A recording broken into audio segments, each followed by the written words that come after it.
I noticed it first in the way Jesse folded his hands when he was nervous, one thumb worrying the other like he could rub a thought smooth if he tried hard enough. He did it in the grocery store line when someone's cart bumped his heel. He did it when his boss texted after hours. He did it when I asked what he wanted for dinner and he couldn't decide, like the wrong answer might crack the whole evening. But that night he did it on our couch while the movie played without us. We'd started something light, one of those comfort comedies we'd already seen, but Jesse kept shifting, pulling at the hem of his t-shirt, sitting forward, and then leaning back again as if there was no safe angle for his body to exist in.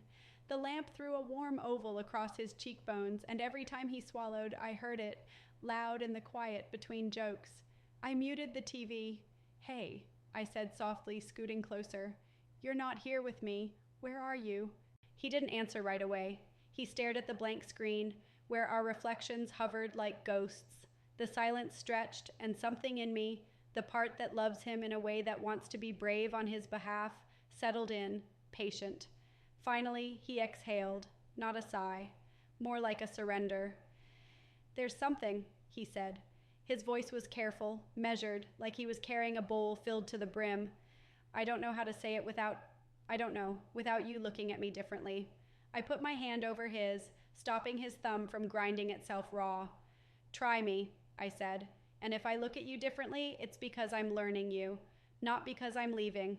He nodded once, quick, like he was agreeing with a version of the future he wanted to believe in. Then he looked down at our hands, linked on my throw blanket, and started talking. "When I was a kid," he said, "I used to go into my mom's closet. My first thought was the kind my brain offered like a reflex. Caught sneaking a cigarette, found a Christmas present early, some childhood mischief with a harmless punchline. I waited for the punchline." He continued, words coming out in a straight line like he couldn't afford to curve them. "She had this drawer, hosiery, pantyhose, stockings." His mouth tightened on the last word.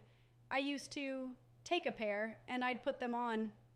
A strange pause opened up between us, not heavy yet, just unfamiliar. My heart did that quick, curious jump it does when a story takes a turn. He rushed on. "Not because—" He shook his head, eyes glassy with frustration. "Not for thrills, not like that. I was, 8, 9. I didn't even have words. It was just calm, like my whole body could finally unclench." He let out a breath that sounded like it hurt. "I'd sit on my bed with them on, under my pajamas sometimes, and I'd just feel quieter, like my skin made sense. And then I'd take them off, hide them back, and I would hate myself so much." He blinked hard. "And then I'd do it again, and again. And I'm an adult now, and I thought I'd outgrow it. I thought it would disappear if I loved someone enough, or if I tried hard enough, or if I became the kind of man who doesn't—" His voice cracked. "But it didn't. It's still there, and it's humiliating." He said the last word like it was a verdict. I sat very still, because I could feel how easy it would be to react the wrong way, how a single flinch could confirm every fear he'd been feeding himself for years. My mind tried to make categories, tried to find an instruction manual for this moment, and came up with nothing but a blank page and the sound of Jesse's breathing. So I did the only thing I knew was true. I turned toward him fully and lifted my free hand to his face, thumb brushing the corner of his mouth. "Thank you for telling me," I said. He laughed once, bitter and small. "That's it? That's your response?" "That's the first line," I said. "Not the last." He watched me like he was waiting for the drop, the punch, the joke, the disgust. "I'm not sure what to think yet," I admitted, because I promised myself I would be honest with him, not performative. "But I'm sure about you. I'm sure I love you, and I'm sure you're not disgusting." His shoulders slumped, some tension letting go with the softness of a deflating balloon. Then, like the tension was stubborn, it snapped back. "It's weird," he said quickly. It's a thing your body found that helped you feel calm," I interrupted gently. "When you were a kid." He swallowed. "Yeah, but—" "And you're allowed to have things that help you feel calm," I said, "even if you're embarrassed about them." He stared at me, eyes shining now, and I could see the fight in him, wanting to believe me, wanting to reject the kindness because it was too risky. "I don't want you to think I'm not the man you thought I was," he whispered. I leaned in, forehead to his temple. "You're the man I thought you were," I said, "and you're also more. That's not a loss." We sat there for a long time with the muted TV throwing silent shadows. Jesse's breathing gradually slowed, his hands loosening under mine.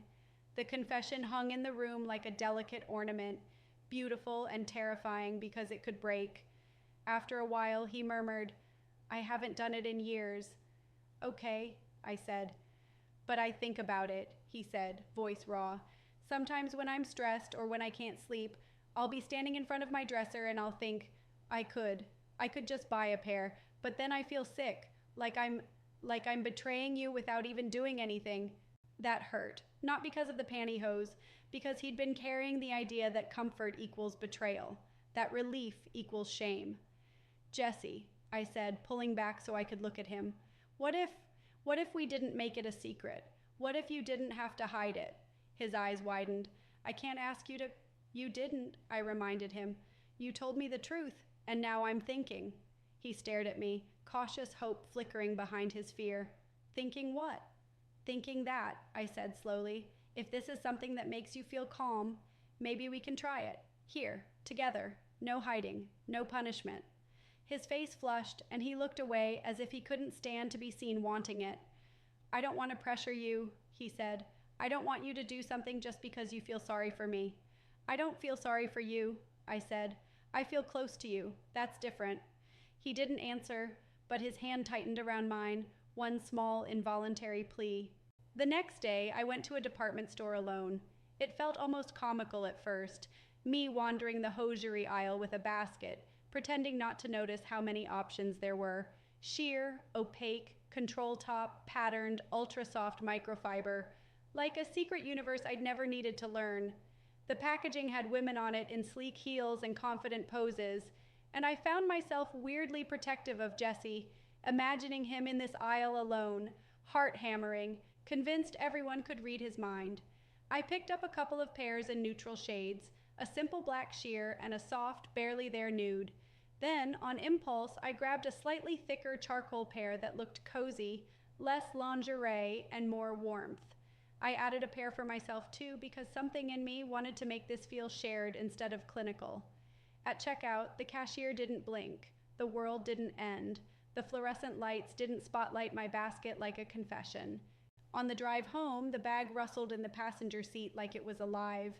When I walked in, Jesse was at the kitchen counter pretending to read something on his phone. The way he looked up, too fast, too hopeful, made my chest tighten. I set the bag down like it was ordinary. "I got a few things," I said. He froze. You did?" "Yeah," I said, and suddenly I was nervous too. "We cannot do this. We can do this. We can do it and then decide it's not for us. But I didn't want it to stay in your head like some forbidden thing." His eyes went wet instantly, which startled me with its tenderness. He covered his mouth for a second, then dropped his hand and laughed quietly, disbelieving. "I don't deserve you," he whispered.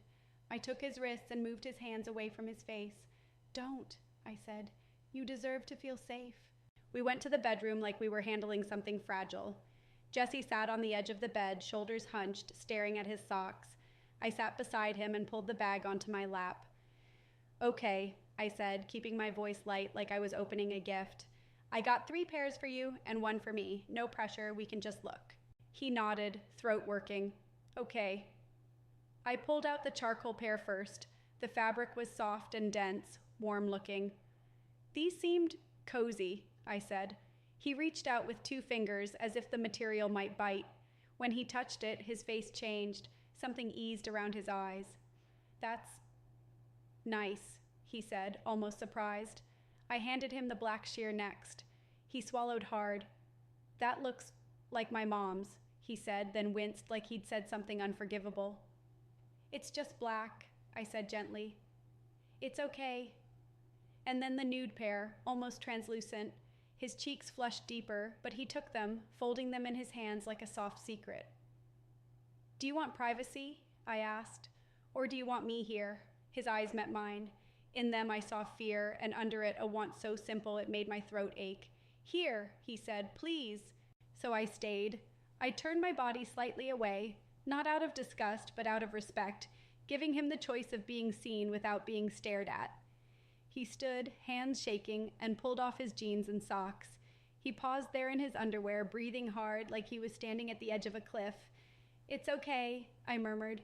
He chose the charcoal pair first. The way pantyhose work is almost magical.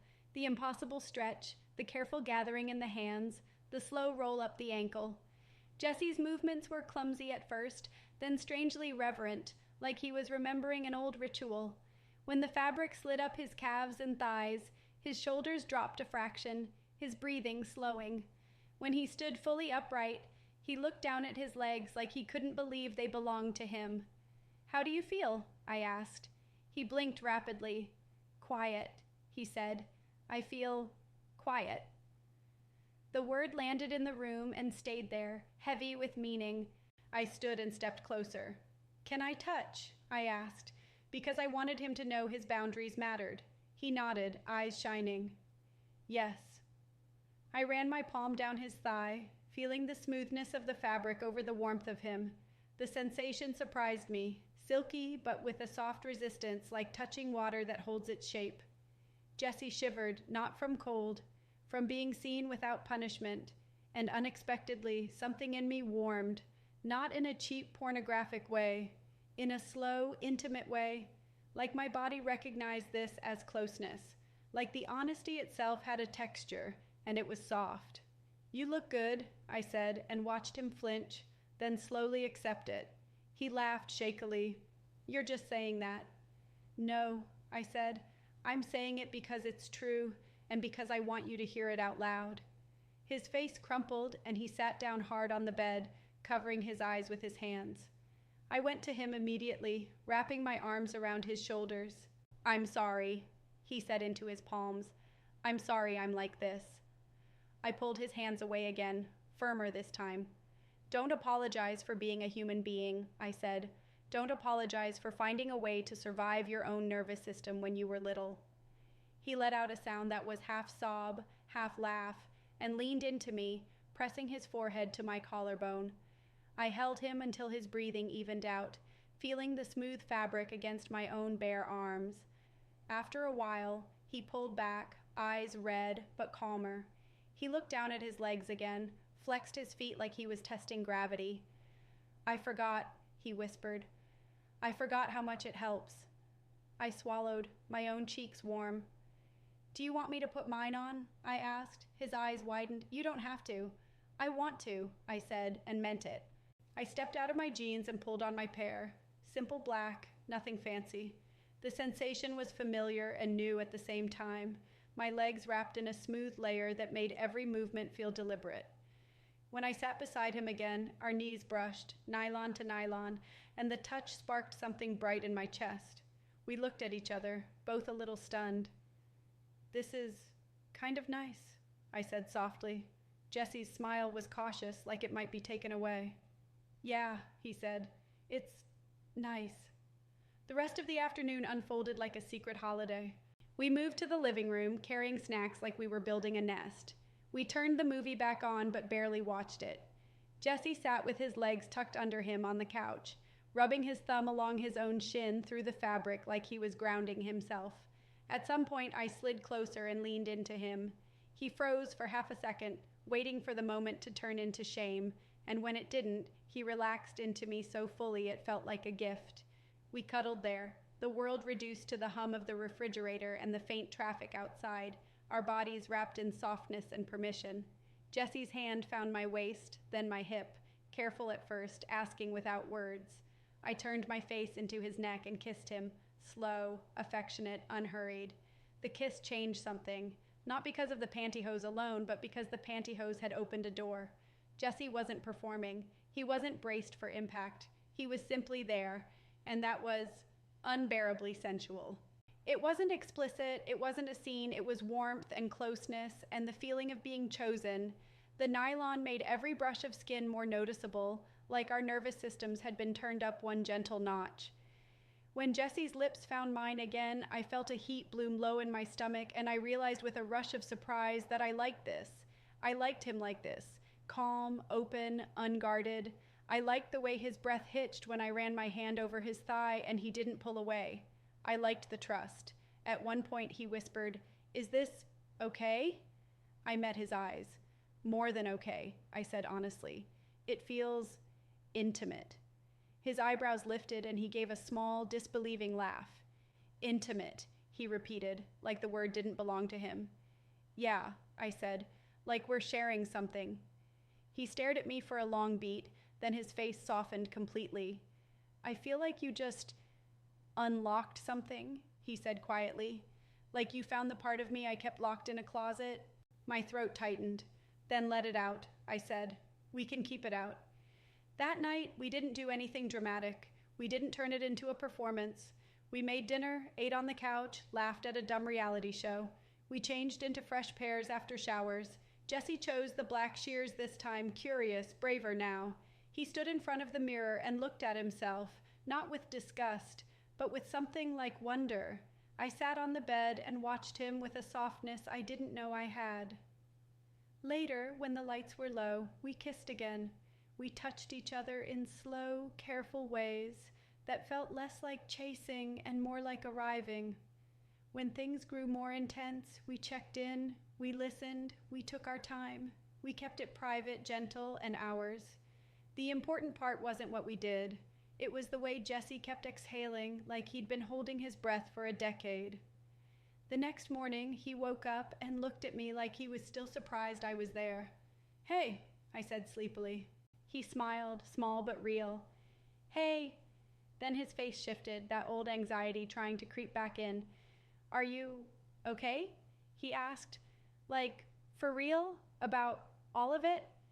I reached out and traced the line of his jaw. I'm okay, I said. I was unsure at first because it was new information and my brain wanted to panic the way brains do when something doesn't fit a script. But I'm not dating a script. I'm dating you. He closed his eyes, leaning into my touch like a cat. I don't want to be a burden, he murmured. You're not, I said. And if this is a cheat code to your heart, I smiled, nudging him. Then congratulations. You've made it extremely easy to love you. He laughed, the sound bright and relieved. God, he said, shaking his head. If you told teenage me that my girlfriend would be buying me pantyhose and calling it a cheat code, I would have told teenage you to stop suffering alone, I said, and meant it fiercely. That week, I bought him another pair, then two. Jesse started sending me screenshots with shy captions. What about these? Too much? He gravitated toward comfort at first. Soft microfiber, darker colors. He liked the feeling of pressure like a gentle hug. He liked the way it made his legs feel finished, as he put it, like the day had edges instead of fraying into anxiety. We started calling them lounge days, half as a joke and half as a reverent little ritual. Saturday mornings became a slow exhale. We'd make coffee, pull on our chosen pairs, sometimes pantyhose, sometimes stockings, sometimes just silky tights, and wander around the apartment in underwear and softness like we lived in a private universe. Jesse would put on music, something mellow, and we'd clean a little, cook a little, then inevitably end up on the couch under a blanket, legs tangled, the world outside reduced to a concept. Those days were different from our normal intimacy. They were less about trying to prove anything and more about sinking into each other. Jesse would rest his head on my shoulder and absent-mindedly stroke his own thigh through the fabric like it was a rosary.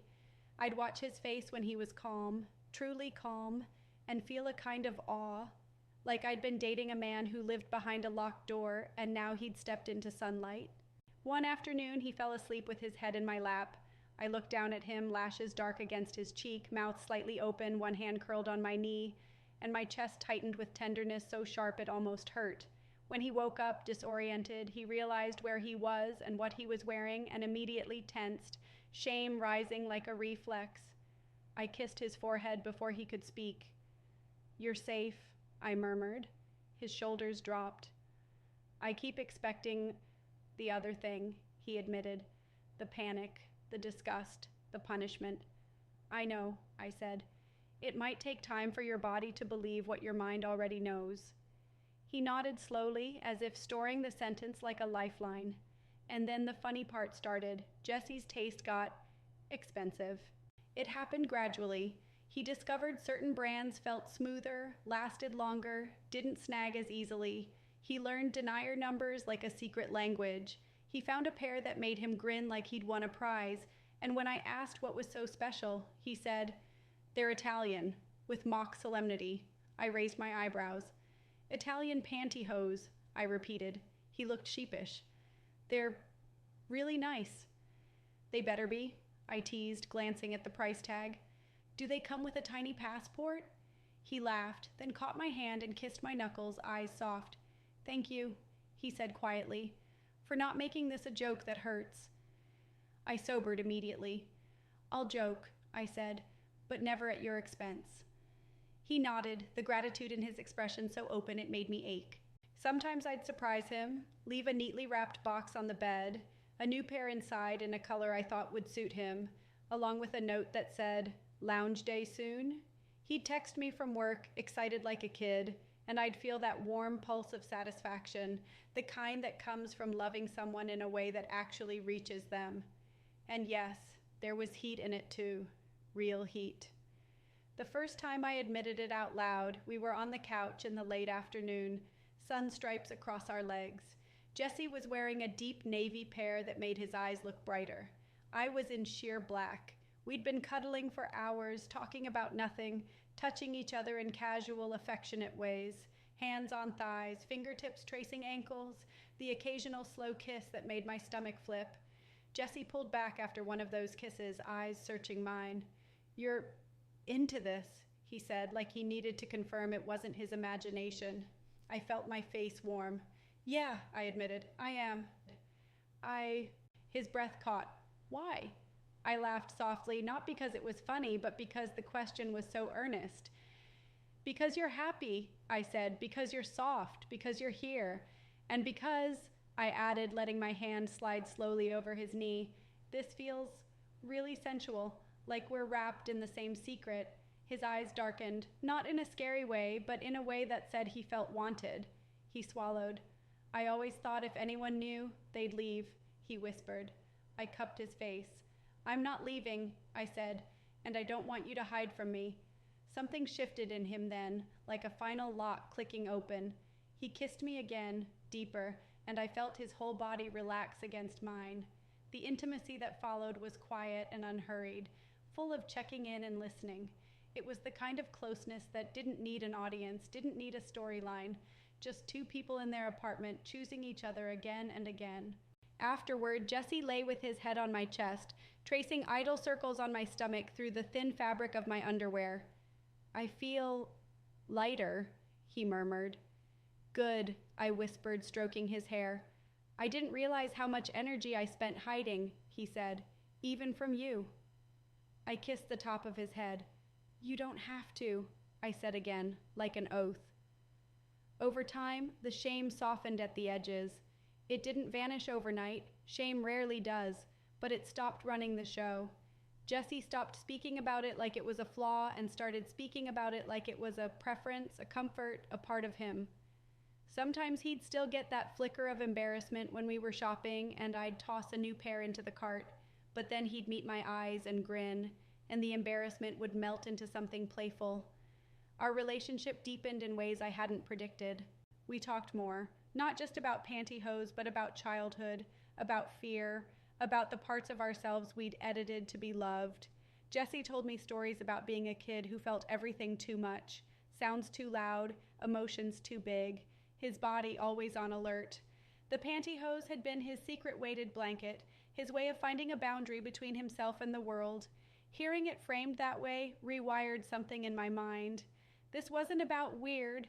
It was about care, about survival, about tenderness, and I found myself admiring him more, not less, for having the courage to show me. One evening, months after that first confession, we had a lounge day that stretched into night. We'd cooked in our underwear, danced in the kitchen, eaten strawberries on the couch, laughing when the juice dripped. The apartment smelled like warm laundry and candle wax. Outside, rain tapped at the windows in a steady rhythm. Jesse stood by the glass, looking out at the blurred streetlights. He was wearing a pair that cost more than my favorite bra, a rich espresso brown that made him look like a painting. When he turned back to me, his eyes were bright. "I used to be so scared," he said quietly. "Of what?" I asked, though I already knew. Of being seen, he said. Of being loved and then corrected, like I was a mistake that needed fixing. I got up and walked to him, slipping my arms around his waist. The nylon on nylon made a soft whisper. "You're not a mistake," I said. He rested his forehead against mine, breathing me in. "I know," he said, and the way he said it, simple, believing, made my throat tighten. I kissed him, slow and sure. "I love you," I said against his mouth. He smiled, the kind of smile that looks like relief. "I love you," he echoed, "and I love that I don't have to hide." We stayed there for a long time, swaying slightly with the quiet of the rain, like the world had finally learned to soften its grip. Later, curled together on the couch under a blanket, Jesse's leg thrown over mine, he murmured, half asleep, "You really did find the cheat code." I laughed softly, running my fingers along his shin. "Yeah," I whispered. "And plot twist, it works on me too." His sleepy smile pressed into my shoulder, warm and content. In the dark, I thought about that little boy in his mother's closet, searching for calm in a drawer of nylon and silence. I thought about how easily shame attaches itself to softness, how often we punish ourselves for what comforts us. And I felt something fierce and protective settle in my chest, not just for Jesse, but for the version of him who'd had to hide. I held him tighter and let the quiet do its work. The next morning, we woke up tangled in sheets, sunlight pooling on the floor. Jesse blinked at me, then grinned, unguarded. "Lounge day?" he asked, voice still rough with sleep. I smiled back, already reaching for the soft drawer we'd made together, the one that wasn't hidden, the one that didn't belong to shame. "All day," I said, "absolutely all day." And when he pulled on his favorite pair and the calm settled over him like a gentle hand, I watched his shoulders drop and thought, love is sometimes grand declarations, sure, but sometimes it's this, choosing tenderness, choosing honesty, choosing a softness that doesn't need to apologize for existing.